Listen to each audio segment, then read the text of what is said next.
शब्द हमारा आदि का। शब्द को लेकर के दुनिया में बड़ी उलझन है। शब्द ही को इतना तूल दे देते हैं, ऐसा भी लिखा गया है कि ओम ऐसा शब्द शुरू में हुआ, ओम ऐसा होता रहा युगों तक, पर वो शब्द फट गया और उसी में संसार निकल आया। ये एकदम भावुकता की बात। ये ओम कौन कह रहा था, कहाँ से हो रहा था? शब्द से दुनिया बनी, तो लोग जोड़ लेते हैं। वेद में भी है, बाइबल में भी है, कुरान में भी है, अमुक जगह भी है, हमारे यहाँ भी है। शब्द से सारा संसार निकला है।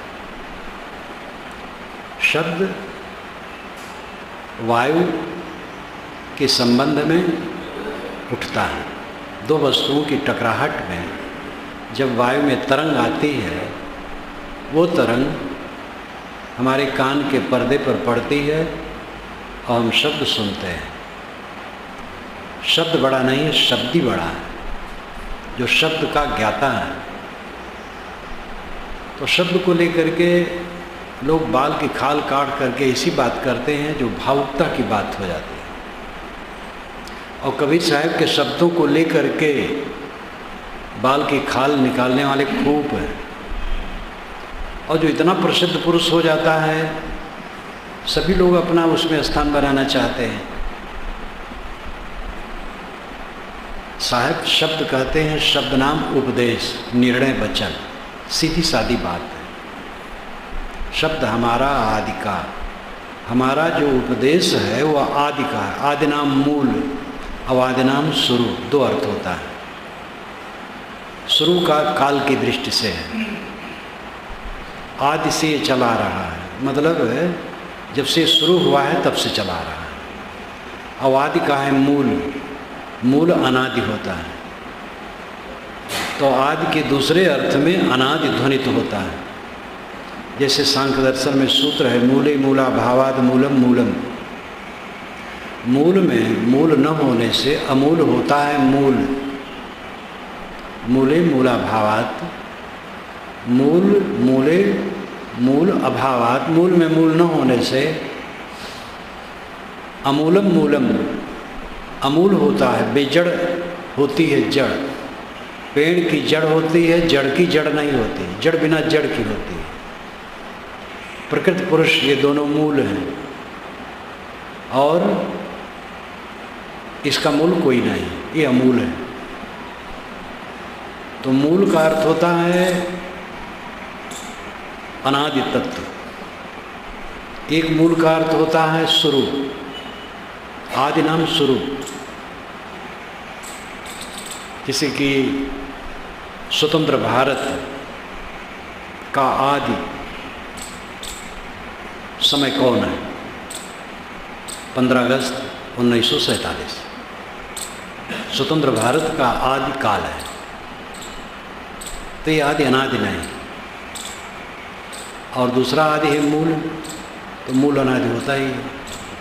तो यहाँ पर मूल का अर्थ है शब्द हमारा आदि का। मेरा जो शब्द है, मेरा उपदेश है, मेरा निर्णय है, मेरा कहना है, वो मूल तत्व के लिए है, आत्म तत्व के लिए। मूल कौन है? आत्मा। सारे ज्ञान विज्ञान का मूल आत्मा है। पानी का स्रोत है, तेल का स्रोत है, रत्नों की खदान है, पत्थर की खदान है, कोयले की खदान है।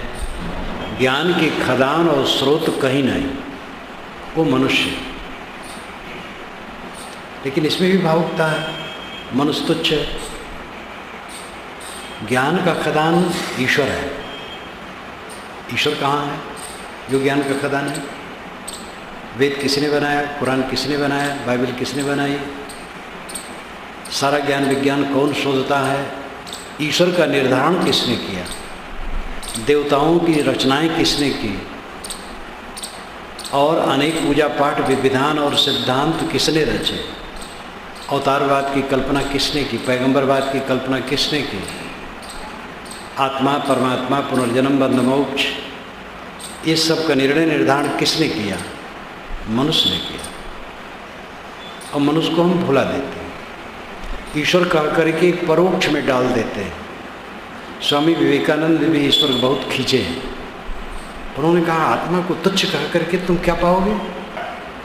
गुह्यम ब्रह्म तदिदम ब्रवीम नहीं मांसा श्रेष्ठतरम ही किंचित। ये वेद व्यास का वचन है, महाभारत के आखिर तरफ आता है। गुह्यम ब्रह्म तदिदम ब्रवीम, मैं एक गोपनीय बात यहाँ कहता हूँ, नहीं मांसा श्रेष्ठतरम ही किंचित, मनुष्य से बढ़ कर के कुछ नहीं। मंगला के महाकवि चंडीदास जी कहते हैं, सुनो मानुष भाई, सवार ऊपर मानुष सब तहार ऊपर नहीं। ऐ मनुष्य भाई सुनो, सबके ऊपर मनुष्य सत्य है, मनुष्य के ऊपर कोई नहीं।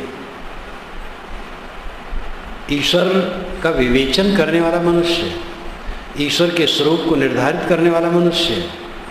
इसलिए नाना मतों के ईश्वर अलग अलग है।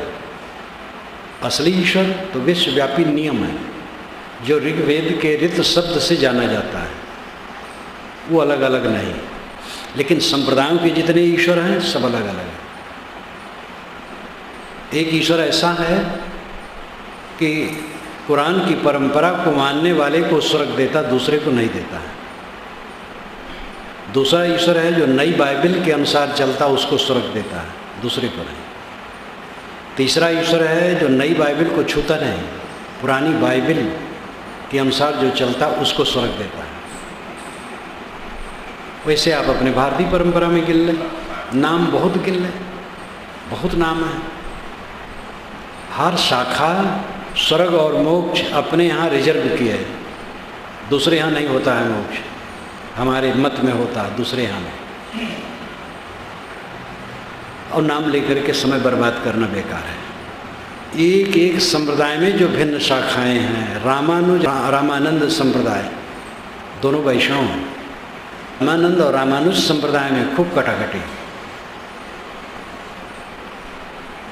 राम और कृष्ण, राम कट्टर राम उपासक, कृष्ण उपासकों का मोक्ष नहीं मानते, स्वर्ग तक मानते हैं। उनको मोक्ष तब मिलेगा जब राम उपासक हो जाए, आज नहीं तो आगे जन्म में। और कृष्ण उपासक यही उत्तर देते राम उपासक को। शैव कहते हैं राम और कृष्ण 2 दिन के बच्चे, शिव सबसे बड़े हैं, और शिव को माने बिना आपका कल्याण नहीं। वैनसांग जब यहाँ आए हैं, चीन के साधु, बौद्ध साधु, उनकी डायरी मेरे हाथ लग गई। तो एक ही डायरी उन्होंने लिखी है, उसके आधार पर मैंने अपनी डायरी लिख दी, मेरी और वैनसांग की डायरी। इतिहास में तो वैनसांग को आप थोड़ा सा कहीं पढ़ते हैं, लेकिन मेरी डायरी में वैनसांग का पूरा वर्णन है। और भारत में कहाँ कहाँ गए हैं, गुजरात भी आए हैं, सब वर्णन मैंने किया उनके आधार पर। मैंने नाम ही पुस्तक का रखा है, मेरी और वैनसांग की डायरी। उन्होंने बृहत्तर भारत में शिव उपासना पाई है, जैन उपासना पाई है, बुद्ध उपासना पाई है, वासुदेव उपासना पाई है, ये उपासना पाई, राम उपासना नहीं पाई। राम उपासना ईसा के 1200 वर्ष बीतने पर प्रकाशित हुआ है। शिव उपासना अत्यंत प्राचीन है। उसके पश्चात वासुदेव उपासना ईसा के पहले ही आ गई। बीजक की व्याख्या में भी मैंने इसको लिखा है। सभी उपासक ऐसे कहते हैं। कबीर ने कहा कि मोक्ष और सत्य सीमित नहीं, लेकिन ऐसे कबीर पंथी मिलेंगे जो कहेंगे कबीर को जो परमात्मा मानता है उसी का मोक्ष होगा, दूसरे का नहीं होगा। जो कबीर नहीं जानते थे वो कबीर पंथी जानते हैं, जो राम नहीं जानते थे वो राम अनुगामी जानते, जो कृष्ण नहीं जानते कृष्ण अनुगामी जानते, और ऐसे जो बुद्ध नहीं जानते थे बुद्ध अनुगामी जानते। नाम कहाँ तक लिया, सबकी दशा है। अनुगामी लोग बड़े तेज हो जाते हैं और सत्य को अपने संप्रदाय में सीमित कर देते हैं। तो ज्ञान विज्ञान का स्रोत कौन है, ईश्वरों का ईश्वर कौन है, ब्रह्म का ब्रह्म कौन है, ये बोल रहा है। स्वामी शंकराचार्य तो चिल्ला चिल्ला के कहते हैं बारंबार, जीव ब्रह्म ही ना परा, जीव ब्रह्म ही। प्रत्येक भिन्न में जब तक आस्था नहीं होगी कल्याण नहीं होगा। अंतरात्मा से अभिन्न सत्य है, सत्स्वरूप तुम खुद हो, कबीर साहब यही कहते हैं।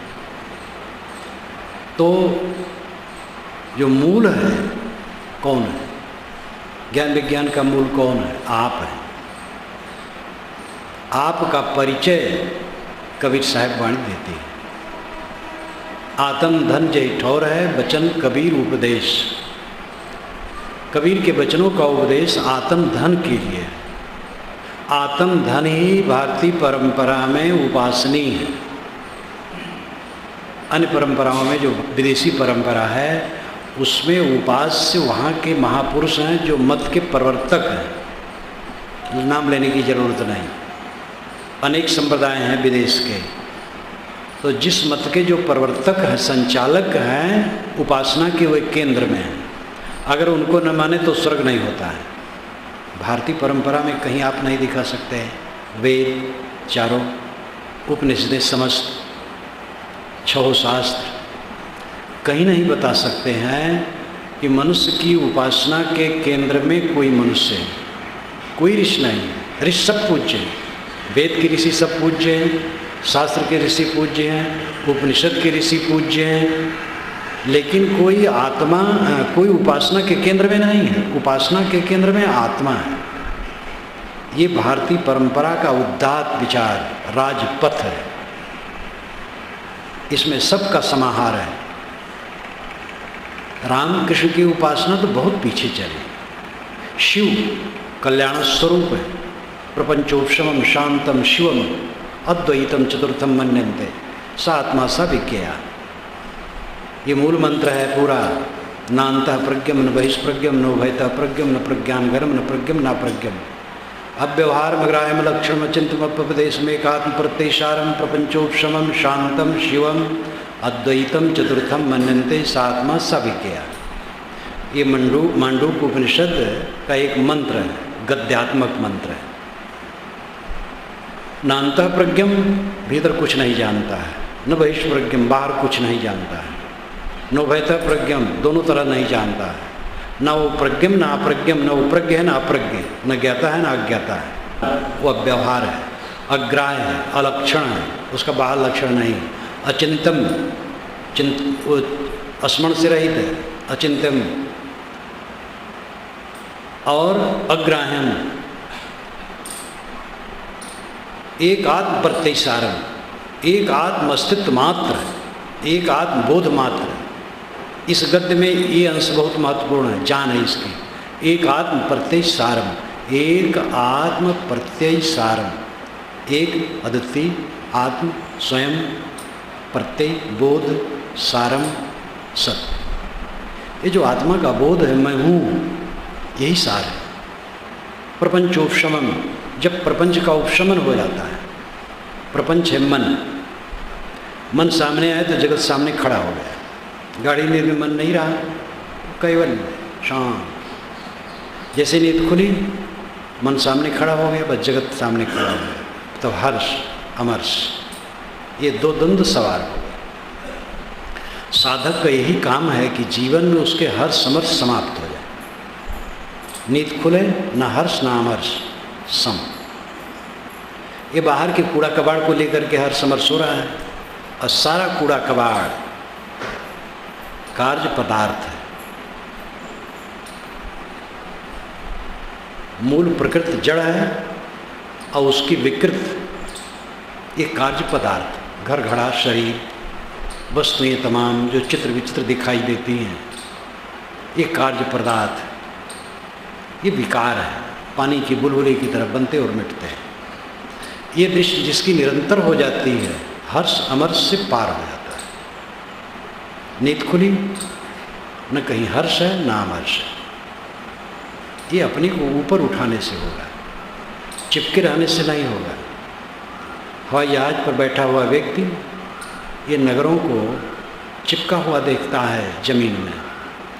बाग, बड़े बड़े बाग लगते हैं कि जमीन की घास हरी हरी है। मोटी मोटी नदियाँ, चौड़ी चौड़ी नदियाँ नाली की तरह दिखाई देती हैं।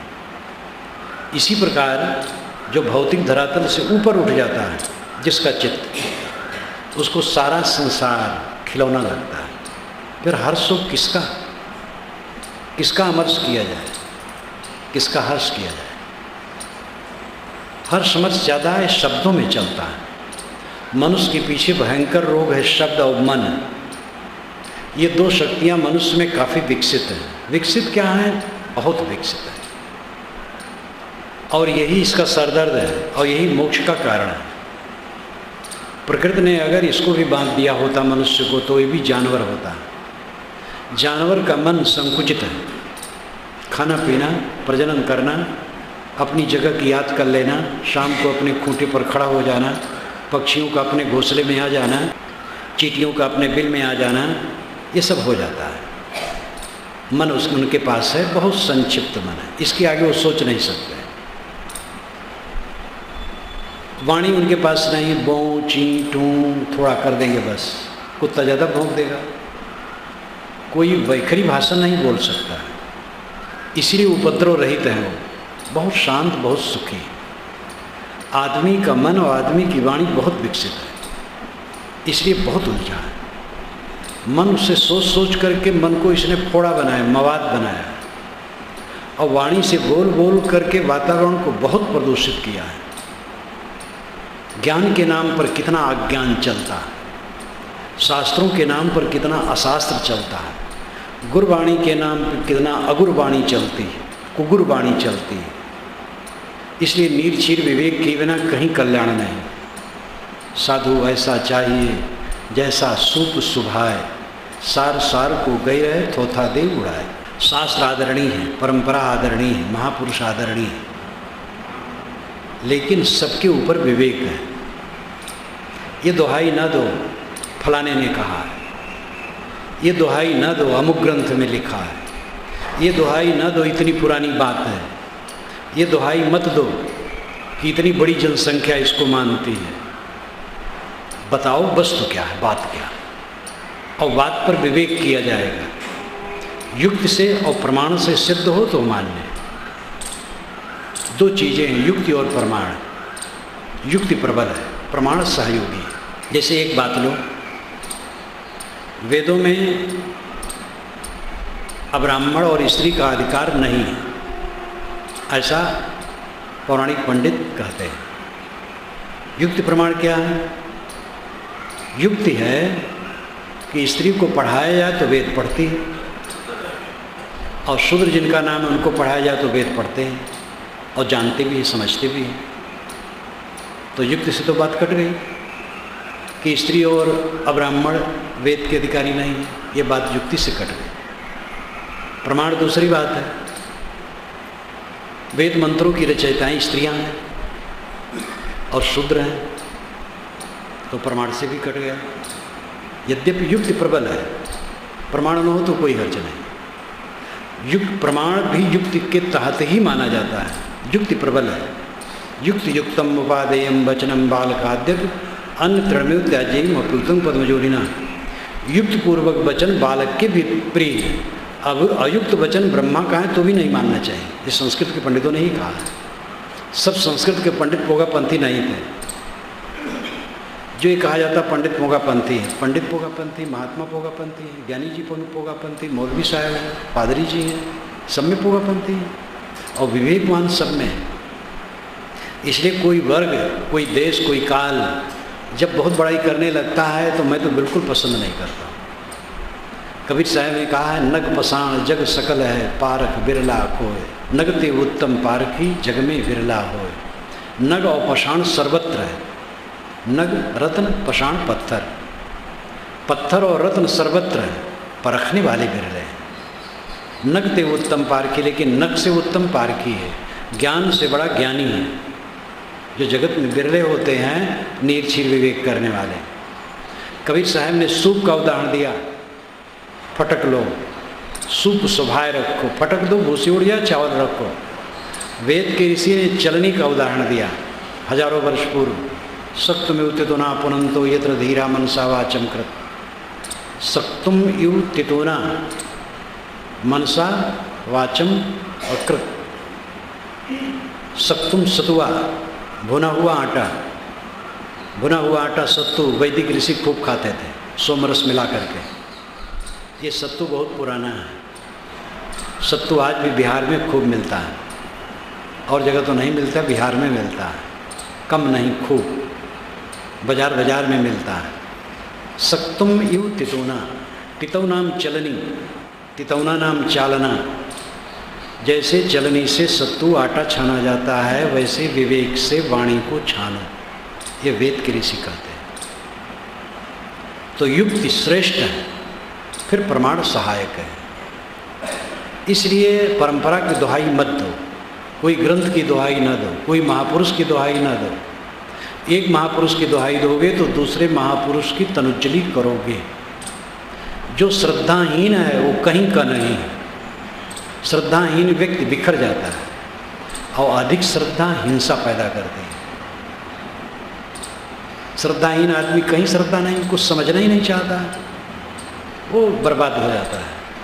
और जो अधिक श्रद्धा में पड़ जाता है उतना कंजूस हो जाता है। कबीर के लिए हम अधिक श्रद्धावान हो जाएं तो राम को, कृष्ण को, मोहम्मद को, ईसा को, बुद्ध को, महावीर को या अन्य महापुरुषों को नहीं समझ सकते। और यही हो रहा है धर्म में। कहाँ समझते हैं? एक दूसरे को नहीं समझते हैं। हरे राम राम राम हरे हरे, हरे कृष्ण कृष्ण कृष्ण हरे हरे। तो भाई ये तो बड़ा बढ़िया हुआ समन्वय, कम से कम राम कृष्ण का समन्वय हो गया। तो उत्तर मिला नहीं, ये अयोध्या वाले राम का नहीं है, ये बलराम है। कृष्ण के भाई, एक ही फैमिली का आदर है, दूसरे का नहीं है। हरे राम मतलब बलराम और कृष्ण। श्री राम बिल्कुल आ नहीं सकते, गेट में घुस नहीं सकते। जब मैं दक्षिणी भारत में गया और वो मंदिर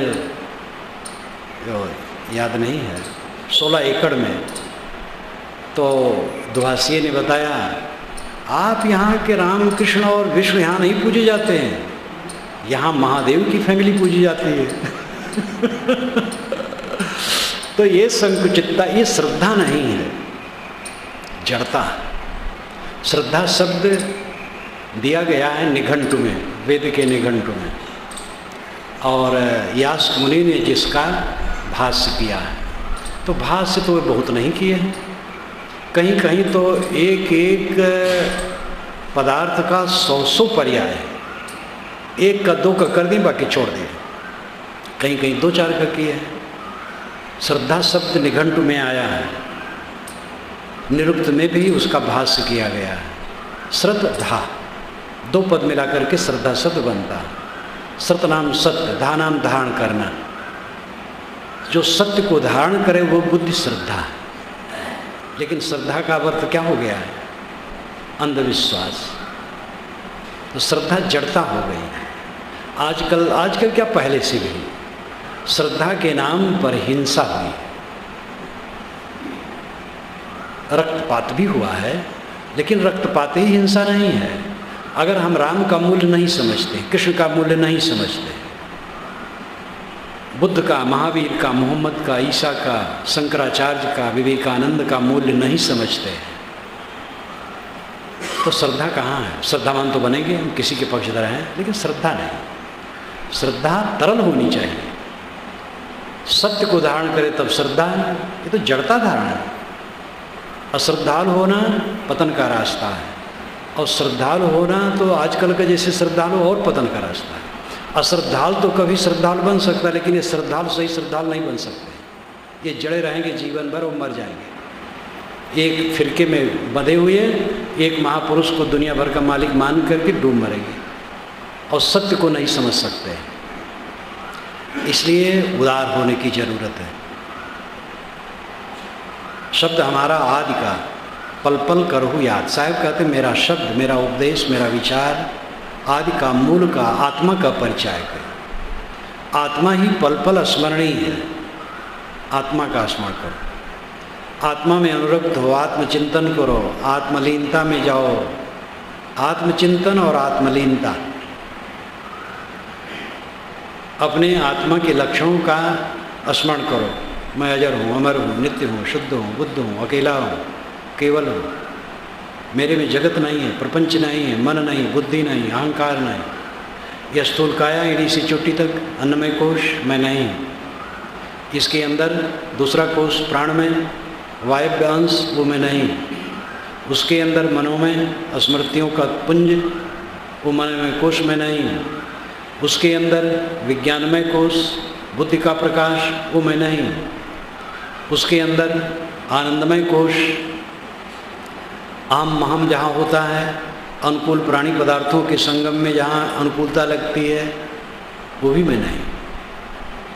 मैं तो केवल साक्षी हूँ, दृष्टा हूँ। दृष्टा भी संबंध में हूँ, उपाधि में हूँ, निरुपाधि में दृष्टा नहीं। दृश्य मात्र, पतंजलि महाराज ने कहा दृश्य मात्र, ये नहीं शुद्ध चेतन मात्र है, दृष्टा नहीं है वो। दृश्य और दृश्य में अंतर है। दृश्य जड़ जगत, दृश्य शुद्ध चेतन मात्र। दृष्टा भी नहीं, दृष्टा उपाधि में है, संबंध में है। मन इंद्रियाँ है तो दृष्टा हूँ, मन इंद्रियाँ नहीं तो दृष्टा कहाँ हूँ। समाधि में जब मन इंद्रियाँ शांत हो गई तो वहाँ दृष्टा कहाँ है? शुद्ध चेतन मात्र है, आत्म अस्तित्व मात्र है। वही बीच में मैंने मंडूक उपनिषद को कहा था, एक आत्म प्रत्यक्षारम, एक आत्म अस्तित्व मात्र है। प्रपंचोपशमन, जब प्रपंच का उपशमन हो गया, मन लीन हो गया, शिवम, तब शिवत्व का उद्घाटन हो गया। शिव आत्मा है। शुक्ल यजुर्वेद में शिव का बहुत बढ़िया वर्णन है और वास्तव में शुक्ल यजुर्वेद में वो एक बहुत महत्वपूर्ण अंश है और थोड़े मंत्र है। 6 मंत्रों में उसका वर्णन है। शिव संकल्प, शिव मंगलमय, आत्मा शिव है। प्रपंचोपशमन शांतम, जब प्रपंच उपशमन हो गया तो शांत हो गया, तो शिवम, तो शिव मात्र रह गया, आत्मा मात्र रह गया जो कल्याण स्वरूप है। प्रपंच से दुख है, चित्त बोधन करता है जगत का तब दुख होता है, और चित्त को कोई जगत का बोधन नहीं होता है, बस दुख रहित है। जान जान करके सारी तकलीफ है, न जानो कोई दुख नहीं। और जानने में बड़ा आनंद आता है। दुनिया भर का कबाड़, फलाने मिल जाए, फलाने मिल जाए, फलाने मिल जाए। आज तो मोबाइल कान में चिपकाए मार, बात बात बात। और जो विज्ञापन में ट्रेन जब चलता हूँ कहीं और गाड़ी बैठा रहता हूँ, देखता हूँ तो मोबाइल का हो इतना इतना चित्र, इतना 25 पैसे में 50 पैसे में, बात करते रहो। बात करने में बड़ा आनंद है। ये बात को छोड़ो, बात रहित हो जाओ, निर्बात हो जाओ। बात करना कहीं ठीक है, लेकिन बात से आप परे।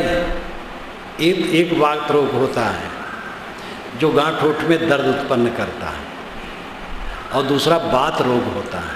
वो बात रोग सबके है, बात रोग कोई कोई के।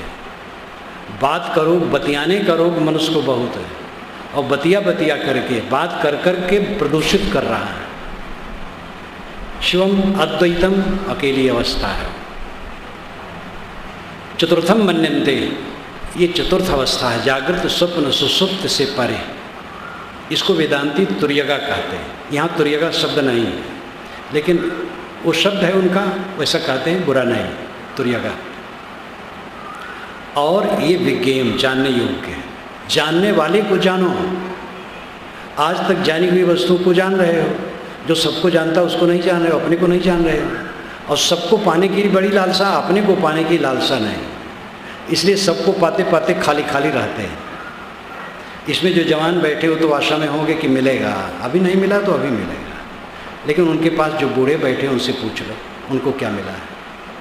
ये जवान है, ये बूढ़े से पूछ लो क्या मिला है इनको। अगर इनसे पूछो कि बाबा जब आप दूल्हा बने थे वो दिन आपको आज कैसे लगता है, तो ये चिढ़ जाएंगे, मुझे परेशान कर। एक दिन दूल्हा बनाया गया और जिंदगी भर के लिए उलझन में पड़ गए।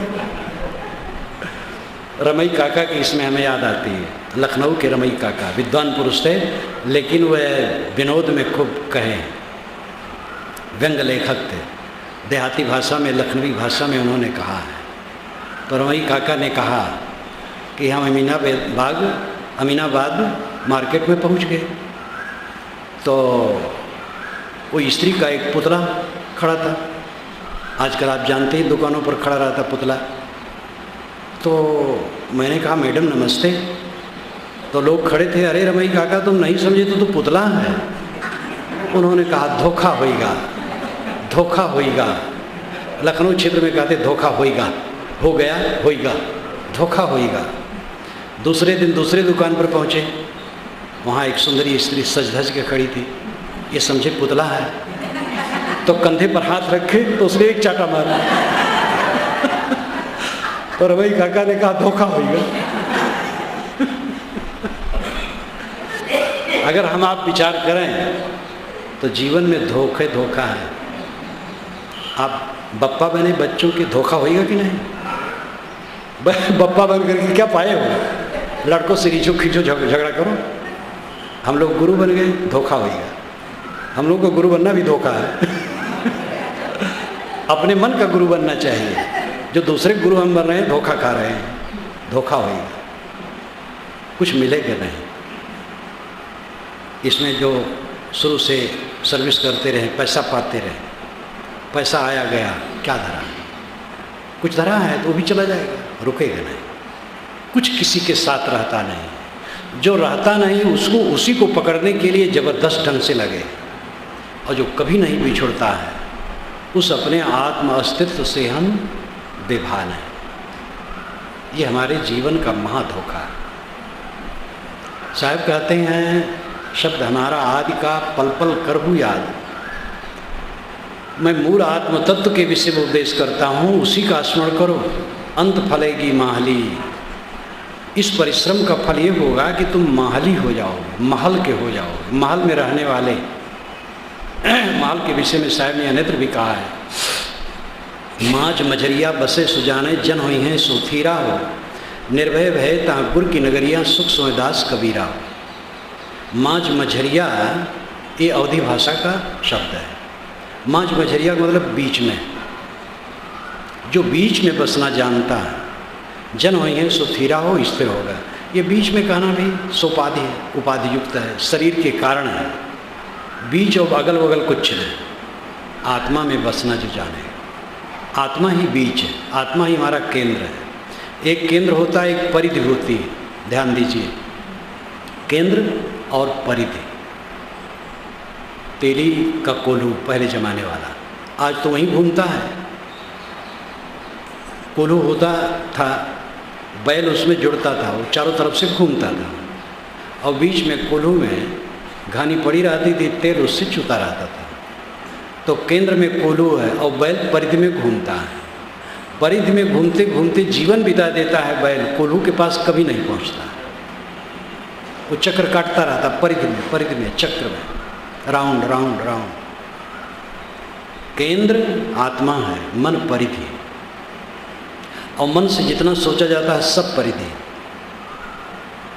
मन जब शांत हो गया तब केंद्र में स्थित होती है। तो केंद्र को नहीं पाए, परिधि में घूमते रहे, और बस बर्खास्तगी का समय आ गया। जब एक मनुष्य के पास मौत आई, उसने कहा चलो तुम्हारा समय ख़त्म है। वो घबरा गया। उसने कहा मेरा तो अभी कई काम है, आपने नोटिस दी होती तो मैं अपना काम कर लेता। मौत ने कहा मैंने कई नोटिसें दी हैं। तो उसने कहा तो फिर डाक की गड़बड़ी मुझे मिली नहीं। मौत ने कहा मेरी नोटिस डाक से नहीं आती, सीधे मनुष्य पर आती है। पहली नोटिस मेरी थी तुम्हारे बाल पकने लगे थे, दूसरी नोटिस थी चश्मा लग गया था, तीसरी नोटिस थी चाम में सिकन आने लगी थी, चौथी नोटिस थी कान से भी कम सुनाई देने लगा था, पांचवी नोटिस थी दांत उखड़ रहे थे। मैंने कई नोटिसें भेजी हैं। अब वारंट है, वारंट पे छुट्टी नहीं होती। वारंट एक दिन आ जाएगा, और सब जहाँ का तहाँ रह जाई हैं, तन पिजरा नहीं है, काम पंछी उड़ जाई। महल में बसो, माँझ मझरिया बसे सुजाने जन हुई हैं सो थीरा।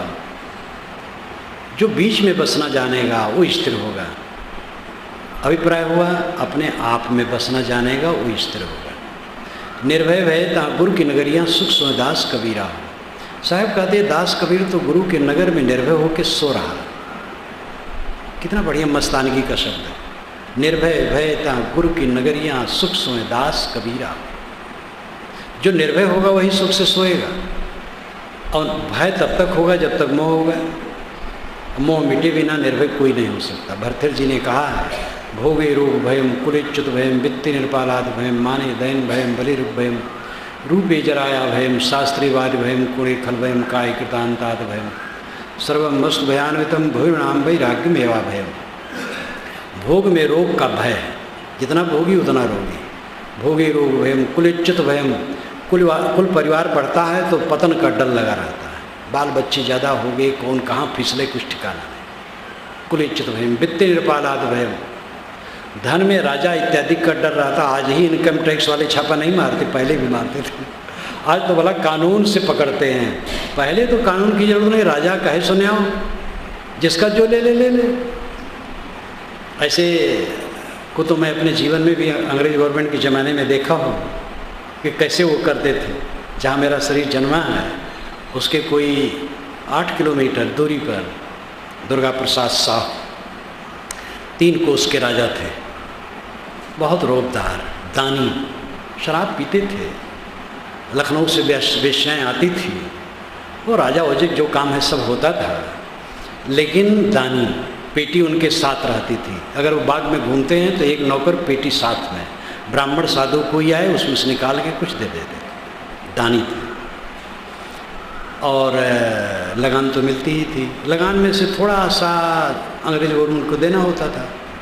और कोई बड़ा केस हो तो पुलिस हरकत में आती थी, नहीं तो राजा और ज़मींदार जो करें अंग्रेज गवर्नमेंट ध्यान नहीं देती थी, पिटवा देते थे, मरवा देते थे, कुछ नहीं होता था।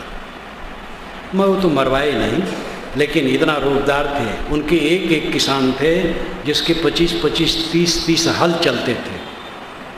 बुला लें जब उनको रुपए की ज़रूरत हो, बुला लें, उस समय शराब की हालत में रहें, बैठ जाएं, बैठा लें, पकड़ लें चोटी या दाढ़ी, मुसलमान हो तो दाढ़ी पकड़ लें, हिंदू हो तो चोटी, इतने रुपए लाओ। वो बेचारा लाता था, 4 दिन के बाद बुलाते थे तो शराब की हालत में नहीं रहते थे। तुमको मैं तेरी मेरी दाढ़ी पकड़ ली थी, शराब की हालत में था, बड़े नीतिज्ञ थे, खुश कर लेते थे। वो कोई छापा डरवाने की जरूरत नहीं पड़ती थी और कानून की जरूरत नहीं, जिससे जचाएँ ले लें। ये सदा से रहा, राजा चोर आग, इससे धन का क्षय होता रहा। वित्त नेपाल को वित्त का धन, वित्त से भय, भोगे रोग भयम कुलिच्युत भयम वित्त नेपालाद भयम, माने दैन भयम, मानी आदमी को दीनता का डर लगा रहता है, मुझे लोग छोटा न कह दें। बलेरिप भयम, बहुत बलवान दुश्मन से डरे रहते हैं, बहुत बलवान लोग कमरे के अंदर सदैव सोते हैं। रूपे जराया भयम, सौंदर्य में बुढ़ापा का भय लगा रहता है। काय कृतांताद भयम, काया में मौत का भय लगा रहता है। सर्वम वस्तु भयान्वितम, कहाँ तक गिनाऊँ, सारी वस्तुएं भय से भरी। भूई नाम वैराग्य में वा भयम, एक वैराग्य है जो मनुष्य के लिए निर्भय पद देता है। तो ये वैराग्य का अर्थ घर छोड़ना और कपड़ा बदलना नहीं है, वैराग्य का अर्थ है चित्त का निर्मोह होना, अनासक्त होना। साधु गृहस्थ दोनों अनासक्त हों तब उनको निर्भय सुख मिलेगा। निर्भय भयता गुरु की नगरिया, सुख सुमदास कबीरा। तो अंत फलेगी माहली, अंत में आत्मज्ञान का फल होगा महल में रहना, अपने आनंद घर में निवास करोगे, परम आनंद। ऊपर की सब बात, और ऊपर की जो दिखाई देती है देह, देह के नाम रूप गुण कर्म स्वभाव भौतिक उपलब्धियाँ, बात व्यर्थ, सब व्यर्थ। शरीर छूट जाता, विद्वता खत्म। बड़े बड़े विद्वान शरीर छूट गया, उनका कुल खत्म हो गया। गांधी जी की खोपड़ी पश्चिम वैज्ञानिक लोग चाहते थे, जब वे मरे तो उनकी खोपड़ी हमें दे दीजिए सिर्फ। जवाहरलाल ने कही ये बकवास मत करो।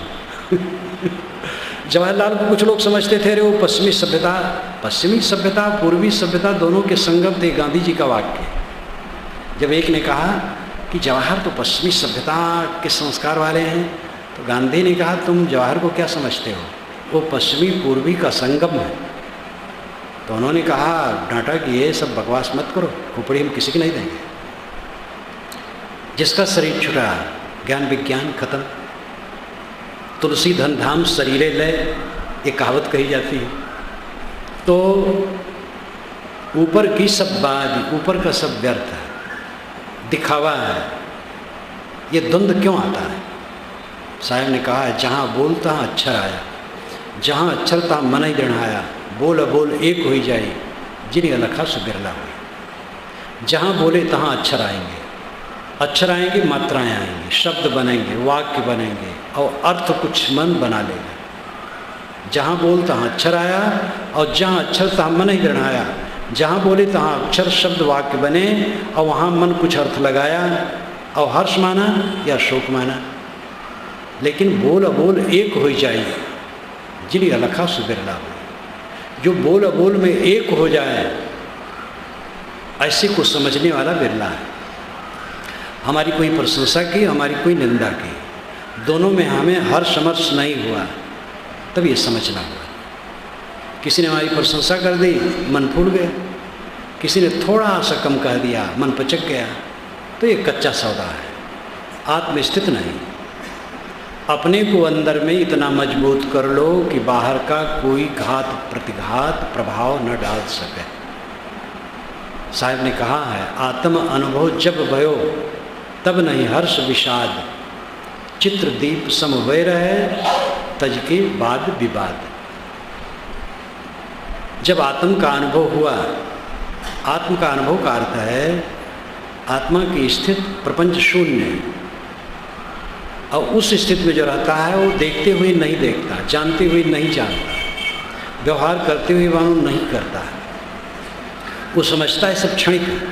अब आजकल में सदैव विस्मृत के गर्त में डूब जाएगा। हम जन्म लेते हैं और एक एक चीज़ को जानते हैं और याद करते हैं, और पीछे पीछे एक एक चीज़ भूलती जाती है। जीवन भर नई नई स्मृतियाँ जुड़ती हैं, पुरानी स्मृतियाँ घटती हैं, और एक दिन ऐसा आता है कि सारी स्मृतियाँ विस्मृत के गर्त में गड्ढे में चली जाती हैं, सब शून्य हो जाता है। इस शून्यता को देखता है। तथागत बुद्ध ने कहा, जो शून्य को देखता वो निर्वाण को देखता है। तो शून्य को देखने का आत्मा ही को शून्य नहीं, शून्य को देखने वाला शून्य नहीं, आत्मा स्वयं शून्य नहीं है। जो देखेगा वो कैसे शून्य हो जाएगा? शून्य ही जाने शून्य न हुई। जो शून्य को देखता है वो निर्वाण को देखता है। आप लोग बैठे, जो इसमें बैठा हुआ ये देखता है कि अभी समाज उठ जाएगा, वो निर्वाण को देखेगा। कहाँ हम बैठे हैं, ऊंचे हैं कि नीचे हैं, दाएं हैं कि बाएं हैं, ये याद करके दुखी हो, मुझे आसन ठीक मिला कि नहीं मिला, और जब उठ गए तब क्या हो, सब बकवास हो गई। तो ये दुनिया का जो कुछ भी है वो थोड़े में केवल बकवास हो जाती है, कुछ रहता नहीं। जब ये दृष्टि जिसकी हो तो उसको हर्ष विषाद नहीं होता है। आत्म अनुभव, अपना आत्मा अकेला है, अद्वैत है, असंग, शुद्ध है, केवल है, उसमें कुछ नहीं।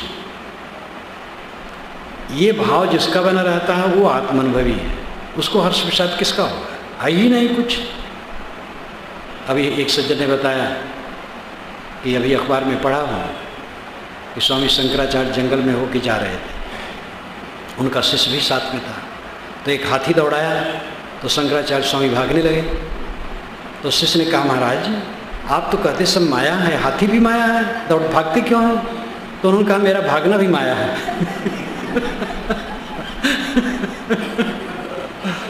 तो ये तो महापुरुषों के बीच में कहानियां बना ली जाती हैं, उनके सिद्धांत को बताने के लिए अथवा उनको विनोद करने के लिए भी बना लेते हैं लोग, क्योंकि दूसरे विचार वाले थोड़ा दूसरे के विनोद भी करते हैं। जो विशिष्टाद्वैतवादी हैं स्वामी शंकर का बहुत विनोद करते हैं, और अद्वैतवादी हैं वो विशिष्टाद्वैतवादी भी विनोद करते हैं, और विनोदय तक नहीं चलता है। बड़ा बड़ा आज से 2000 वर्ष पूर्व का मंत्र है, वेदैर विहीनास्य पठन्ति शास्त्रम शास्त्रेण हीनास्य पुराण पाठा पुराण हीनास्य कृष्णो भवन्ति भ्रष्टास्ततो भागवता भवन्ति। ये स्मृति में आया है, पंडित का लिखा हुआ है। वो भक्तों से बहुत घबरा गया था। वासुदेव भक्त उस समय खूब चल रही थी, और उसमें जात पात ढीला था, और हवन तर्पण ढीला था, और भगवान का भगत हो ये सब कर्मकांड से कल्याण नहीं है, और पंडित का पेट पूछता था बेचारे से कर्मकांड से। तो कटका वेदैर विहीना से पठन्ति शास्त्रा, जो वेद नहीं पढ़ना जानते वो शास्त्र पढ़ते हैं, और जो शास्त्र नहीं पढ़ना जानते वो पुराण पढ़ते हैं, पुराण पाठा पुराण ही ना कृष्णो भवन, जो पुराण भी पढ़ना नहीं जानते वो खेती करते हैं, और भ्रष्टास्ततो भागवता भवन्ति, जो सब तरफ से भ्रष्ट हो जाते वो भगवान के भगत हो जाते हैं। ये कर्मकांडी पंडित ने भगवान के भक्तों को कहा, भ्रष्टास्त तो भागवता भवन्ति। तो यही मैंने बीच में जो कहा था, श्रद्धा सही नहीं रह जाती। श्रद्धा हमारी तरल होनी चाहिए। कोई सगुण उपासना करता है, करने दो, समझेगा तो निर्गुण में भी जाएगा, गाली न दो। कोई निर्गुण में पहुंच गया तो उसको गाली न दो। हरे राम हरे कृष्ण वाले जो अभी वर्तमान में आंदोलन चलाए हैं, प्रभुपाद जी महाराज थे, उनका भाषण मैंने अलीपुर में कलकत्ता में सुना। तो हिंदी में बढ़िया बोले, मालूम होता था कि काशी के पंडित हैं, बहुत बढ़िया बोले हिंदी में। लेकिन शुरू वाक्य उनका था, मुझे याद है, ज्ञानी पागल होता है पागल, पागल होता है पागल। ये पहला वाक्य था। अब ये कहने क्या जरूरत थी? कोई वहाँ आत्मज्ञानी पुरुष ये कहा होता मैं ब्रह्म हूँ तो कह देते। उनके शिष्य लोग सब कीर्तन कर रहे थे, हरे राम हरे कृष्णा कह करके। कीर्तन शांत हुआ तो वे भाषण करना शुरू किए। तो कहे, सज्जनों और देवियों, ज्ञानी पागल होता है पागल, पागल होता है पागल। ये ज्ञानी कौन होता है? तब क्या कहते हैं? मुक्ति क्या है? जो विजात तत्व है छोड़ दो, अपने आप टिक जाओ, बस वही मुक्ति। अब स्वयं ज्ञान की बात कह दी। विजात तत्व, अनात्म वस्तु छोड़ दो, आत्मा में स्थित हो जाओ, बस यही मोक्ष है। तो इसमें भगवान तो नहीं रहा, और तो सगुण उपासक कृष्ण के उपासक, लेकिन कृष्ण इसमें नहीं आ सके। वो कही नहीं सकते थे कि कृष्ण को ले लो तो मुक्त हो जाओ। वो कहे कि अनात्म वस्तु को छोड़ दो, आत्मा में स्थित हो जाए, यही मुक्ति है। तो मैंने कहा, देखो ज्ञानी को पागल कहो, पागलपन की बात शुरू कर दी। ज्ञानी यही तो कहता है, अनात्मा को छोड़ करके आत्मा में स्थित हो जाओ। इसलिए बहुत बकवास, केवल ये दिमागी कसरत है, इसमें फायदा नहीं। और ये सबको कम से कम यहाँ बैठे सज्जन ध्यान दें, अपनी अपनी श्रद्धा को तरल बनाएं, कठोर न बनाएं। सभी महापुरुषों को आदर दें और सत्य को सर्वाधिक आदर दें। तो आत्म अनुभव जब भया तब नहीं हर्ष विषाद। आत्मा का अनुभव का अर्थ है विश्व प्रपंच को सब समय शून्य रूप में देखो।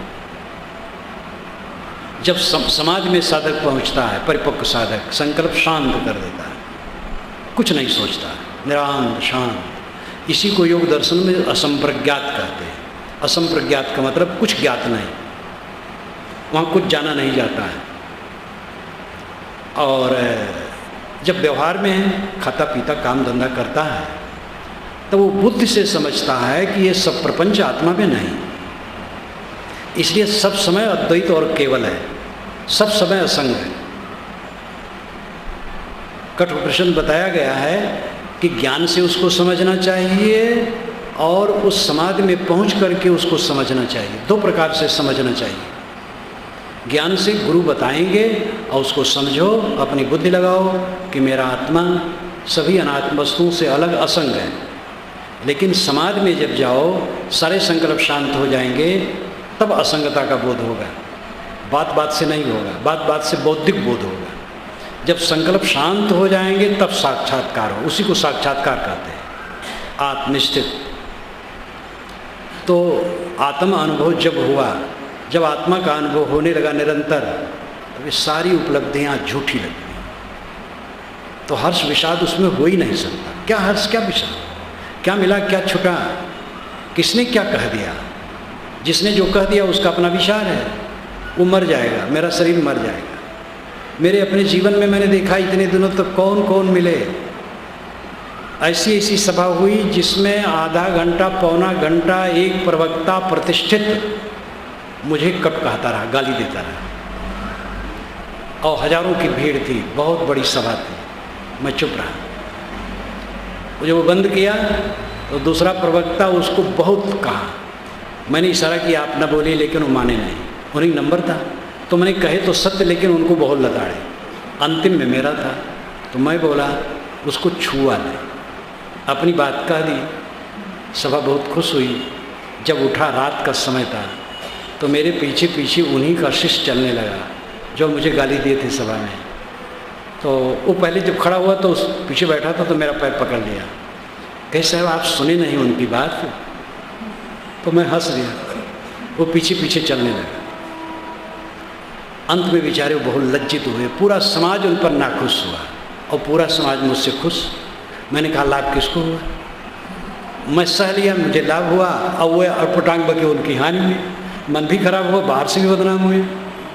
तो ये संसार एक तमाशा है। जितना प्रसिद्ध आदमी होता है, जहाँ जाता है उसका सत्कार करने वाले होते हैं, तिरस्कार करने वाले कोई कोई मिलते हैं। वंदना प्रार्थना करने वाले होंगे और निंदा करने वाले होंगे। मैं ट्रेन में चल रहा था, गोरखपुर लखनऊ लाइन में, बहुत पुरानी घटना, अपने गुरुजी के साथ था। तो गुरुजी उधर बैठे थे, मैं इधर था, कई साधु। तो गोरखपुर के एक सज्जन, कोई अफसर थे, पढ़े लिखे योग्य, बातचीत करने लगे। मेरे विचारों से बहुत खुश हुए। तो एक नौजुवक खड़ा था, तो ऐसे पैंट सरकावे, कहे भैया अब मैं भी साधु हो जाऊंगा, अब मैं भी साधु हो जाऊंगा। तो उन्होंने कहा महाराज ये आप पर व्यंग कर रहा है। तो मैंने कहा ये सब हम अभ्यस्त हैं, आप बड़ाई कर रहे हैं, वो मेरा व्यंग कर रहा है, कोई फर्क नहीं पड़ता। वो कहे भैया अब मैं भी साधु हो जाऊंगा। ये संसार उबड़ खाबड़ है, इसमें जो अपना चित्त रखेगा उसको शांति नहीं मिलेगी। आत्म अनुभव में जो रहेगा तो ये सब सपने के समान उसको प्रतीत होगा। जैसे सपने से जाग करके सपने की वस्तुओं की याद आती है, वैसे मानो ये सब भी सपना है। आत्म अनुभव जब हुआ तब नहीं हर्ष विषाद, चित्र दीप सम होए रहे तज के बाद विवाद। चित्र का दीपक हिलता नहीं, उसकी ज्योति हिलती नहीं, क्योंकि चित्र का है। वैसे वो चित्रवत स्थिर हो जाता है, बात विवाद में नहीं पड़ता है। विजानन विद्वान भवते नातिवादी, ये शुद्ध वचन है। विजानन जो अच्छी तरह से जान लिया, विद्वान जो ज्ञानी है, भवते नातिवादी वो बढ़ बढ़ के बात नहीं करता। जहाँ कहते हैं कि दूसरे शास्त्र रूपी जम्बुक तब तक बोलते हैं जब तक वेदांत केसरी गरजता नहीं, ये मंत्र है। मुझे लज्जा लगती, वेदांत है, उपनिषदें, कहीं ऐसा है? ये भावुकता में कह करके वेदांत को मिटाना है। भला कपिल का वचन सियार का है, जम्बुक का है? सिद्धानाम कपिलो मुनि, जिसको गीता में कहा गया सांख्यम पुराणम, सांख्यम विशालम परमम पुराणम महारणम विमर्मुदारकांतम। ये महाभारत में कहा गया सांख्य चिंतन अत्यंत विशाल पुराना महासागर के समान है। ज्ञानम च लोके इतिहास किंचित सांख्यागतम तच्च महान महात्मन। अय महात्मन, दुनिया में जितना ज्ञान है सांख्य से आया हुआ है। ज्ञानम च लोके, इस लोक में ज्ञान जितना है, ज्ञानम च लोके इतिहास किंचित, किंचित थोड़ा भी ज्ञान दुनिया में जहाँ कहीं है, सांख्यागतम, सांख्य से आया हुआ है। ऐसी सांख्य की महिमा, सांख्य न्याय योग, ये सब दर्शन जम्बुक नहीं है, ये सब भी दर्शन आदरणीय और मननीय है। और वेदांत उपनिषद मक्खन है, उपनिषद ही वेदांत है। और उपनिषद में कहाँ लिखा है कि दूसरे शास्त्र जम्बुक हैं और वेदांत केसरी है? तो ये बड़े बड़े ज्ञानी लोग अध श्रद्धा में पढ़ करके भटक जाते हैं। कबीर साहब ये सब छीलते हैं, चाहे जात को लेके, चाहे धर्म को लेके, चाहे भगवान को लेके, चाहे मोक्ष को लेके, जहाँ कहीं कोई जड़ता करता सबको पीटते हैं और कहते हैं कि सरल बनो, कोमल बनो, चित्रदीप सम होए रहे तज के बाद विवाद। और मैंने उपनिषद का भी प्रमाण दिया कि विजानन विद्वान भवते नातिवादी, जो समझदार ज्ञानी विद्वान संत है वो अतिवादी नहीं होता है, अहंकार नहीं करता है। तो मूल बात यह है, साहब कहते हैं हमारा शब्द आदि का है, मूल आत्मा का परिचायक है। आत्मा की तरफ ध्यान दो, अपनी तरफ लौटो, जीवन भर चाहे जितना कुछ पाओ धोखे में रहोगे, आत्मा की तरफ लौटो। आत्मा आपका परमात्मा है, परमानंदमय है, परम सुख स्वरूप है, वो आपके आप अपने आप में है। साधना सत्संग से उसको प्राप्त करो। ये जो प्रवचन दिया जाता है ये तो एक संकेत दिया जाता है, इसमें आपको जग जाना चाहिए और स्वयं लग जाना चाहिए।